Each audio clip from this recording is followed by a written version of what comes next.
Hi all, എല്ലാവർക്കും ഒരിക്കൽ കൂടി എൻട്രിയിലേക്ക് സ്വാഗതം.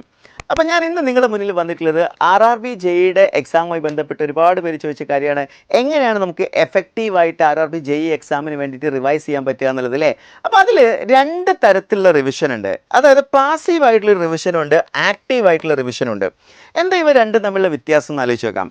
നമ്മളിപ്പോൾ ഒരു ടോപ്പിക്ക് പഠിക്കുന്നു. ഓക്കെ, നമുക്ക് തീർച്ചയായിട്ടും അറിയാം നമ്മൾ പഠിക്കുന്ന ടോപ്പിക് എന്ന് പറയുന്നത് കുറച്ച് സമയം കഴിയുന്ന സമയത്ത് നമ്മുടെ മെമ്മറിയിൽ നിന്ന് പോവും. അപ്പോൾ അത് തീർച്ചയായിട്ടും റീകളക്ട് ചെയ്യുന്നതിന് വേണ്ടിയാണ് നമ്മൾ റിവിഷൻ പ്രോസസ്സ് യൂസ് ചെയ്യുന്നത്. റിവിഷൻ പ്രോസസ്സ് എന്ന് പറയുമ്പോൾ നമ്മൾ സാധാരണ എന്താ ചെയ്യാറുള്ളത്, നമ്മൾ ആ പഠിച്ച കാര്യങ്ങൾ വീണ്ടും കംപ്ലീറ്റ് ആയിട്ട് ഒന്നുകൂടി വായിച്ചു നോക്കുക, അല്ലെങ്കിൽ റീഡ് ചെയ്തുകൊണ്ടാണ് നമ്മൾ എന്ത് ചെയ്യുന്നത്, റിവിഷൻ നടത്തുന്നത്. ശരിയല്ലേ? നിങ്ങൾ ഭൂരിഭാഗം ആളുകളും റിവൈസ് ചെയ്യുന്നത് ആ ഒരു രീതിയിലായിരിക്കും. നമ്മൾ പഠിച്ച കാര്യങ്ങൾ ഒന്നുകൂടി റീഡ് ചെയ്തുകൊണ്ടാണ് നമ്മൾ എന്ത് ചെയ്യുന്നത്, ഈ ഒരു റിവിഷൻ പ്രോസസ്സ് നടക്കുന്നത്. ഇത് ആക്ച്വലി പാസീവ് ആയിട്ടുള്ളൊരു റിവിഷനാണ് എന്ന് വേണമെങ്കിൽ പറയാം.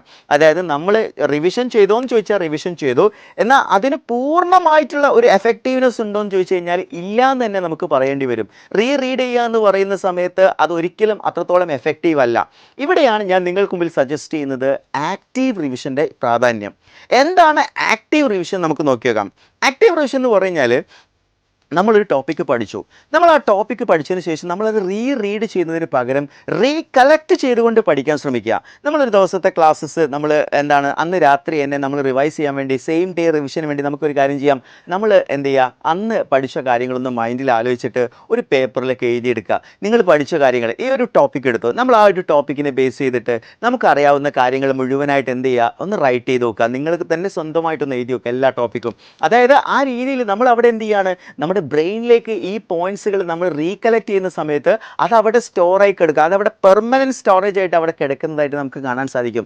അതേപോലെ തന്നെ ആ ടോപ്പിക്കിന് റിലേറ്റഡ് ആയിട്ടുള്ള ക്വസ്റ്റ്യൻസുകൾ ചെയ്യാൻ ശ്രമിക്കുക. സോ ഈ ഒരു സ്ട്രാറ്റജി എന്ന് പറയുന്നതിനെയാണ് നമ്മൾ ആക്റ്റീവ് ആയിട്ടുള്ള റിവിഷൻ. അവിടെ നിങ്ങൾ കൃത്യമായിട്ട് നിങ്ങളുടെ ബ്രെയിൻ എന്ത് ചെയ്യുന്നുണ്ട്, കൂടുതൽ ഇൻവോൾവ് ചെയ്യുന്നുണ്ട്, അല്ലെങ്കിൽ നിങ്ങളുടെ ബ്രെയിൻ നിങ്ങൾ പഠിച്ച കാര്യങ്ങൾ ഒന്നുകൂടി എന്ത് ചെയ്യുന്നുണ്ട്, റീകളക്ട് ചെയ്യാൻ ശ്രമിക്കുന്നുണ്ട്.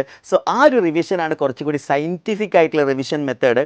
റീഡ് ചെയ്യുന്ന മെത്തേഡ് എന്ന് പറയുന്നത് നമ്മൾ കംപ്ലീറ്റ്ലി ഒരു ബ്ലാങ്ക് ഔട്ട് സ്റ്റേജസിലേക്ക് പോയി കഴിഞ്ഞാൽ, നമ്മൾ പഠിച്ച ഒന്നും ഓർമ്മയില്ലാത്ത സ്റ്റേജിലേക്ക് പോയാൽ മാത്രമേ നമ്മൾ ഈ ഒരു റീഡിങ്ങിൻ്റെ ആവശ്യം വരുന്നുള്ളൂ. അല്ലെങ്കിൽ നമ്മൾ ഓൾറെഡി കൺസെപ്റ്റ് ഓറിയൻറ്റഡ് ആയിട്ട് പഠിച്ച ഒരാളാണെങ്കിൽ ഒരിക്കലും ഒരു റീഡിങ്ങിലേക്ക് അല്ലെങ്കിൽ പാസീവ് റിവിഷനിലേക്ക് പോകേണ്ട കാര്യം ഉണ്ടാവില്ല. അവിടെ ആക്റ്റീവ് ആയിട്ടുള്ള റിവിഷനാണ് വേണ്ടത്. നമ്മൾ എപ്പോഴും പഠിക്കുന്ന സമയത്ത് സ്മാർട്ടായിട്ട് പഠിക്കുക എന്നുള്ളത് ഒരു പ്രധാനപ്പെട്ട ഘടകമാണ്. ഇതൊരു സ്മാർട്ട് സ്റ്റഡിയുടെ ഒരു ബെസ്റ്റ് ട്രിക്കാണ് ഞാൻ നിങ്ങൾക്ക് പറഞ്ഞു തന്നിട്ടുള്ളത്. റീകളക്റ്റീവായിട്ട് പഠിക്കാൻ ശ്രമിക്കുക, ആ പഠിച്ച കാര്യങ്ങൾ റൈറ്റ് ചെയ്യാൻ ശ്രമിക്കുക, അത് റിലേറ്റഡ് ആയിട്ടുള്ള ക്വസ്റ്റ്യൻസുകൾ ചെയ്ത് പഠിക്കുക.